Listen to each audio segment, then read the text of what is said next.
DJI are launching a new gimbal next week, so let's jump in straight into the article and let's see what it's all about. DJI have dropped a teaser for their new product launch, which is set to take place next week, I think on January 10th at 8 AM EST time. So the new DJI offering, it will actually be called the DJI Ronin RS3 Mini. So here's this little information picture. It says DJI RS3 Mini, model number and everything, all this information down here. It's got the battery on there as well, what we just mentioned.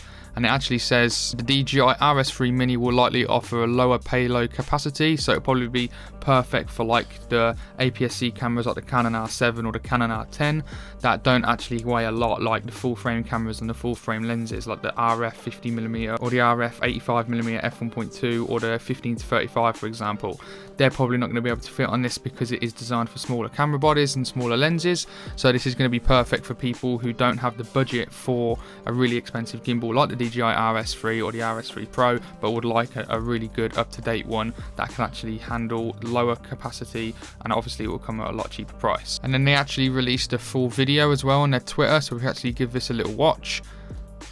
It's just a DJI RS3 and then blank, but obviously the blank as it shows, you've got the RS3 and then the RS3 Pro here, and then obviously that's a smaller version of it, which is probably going to be the RS3 Mini, and it's even got it vertical as well, so it is actually aiming more at like content creators who do shorts maybe as well as TikToks, because obviously that's probably what this is designed for, smaller camera bodies, smaller sensors, smaller lenses, and it's just going to be like, I think it'll be similar to this one, the Zhiyun Crane M3, so it's about £319, so it's a lot cheaper than the bigger gimbals, but it's really small. As you can see, look how small that is, and it can like, look, you can still get a full frame body on it, but look how small that gimbal actually is. So I think it'll be very similar to this one, to be fair. Small and can carry a lighter actual payload as well. The battery life on that probably won't be as good. It might not have all the features. It might have some of the features, but it might not have the massive screen like the RS3 Pro. It probably kind of be like the interface on you'll see on the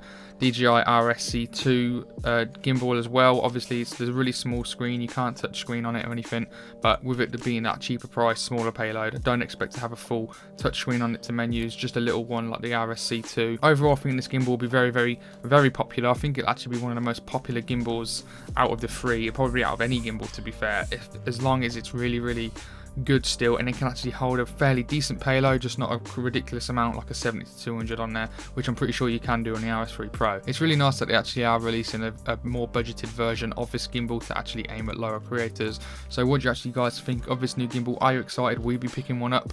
Obviously we don't know the full specs yet, but if you have got like a smaller body like a Canon R7, then will you be picking this up, and what do you actually think of it? So anyway, that's the end of the video. Thank you very much for watching, and I hope you did enjoy. So I'll see you guys on the next video. See you later.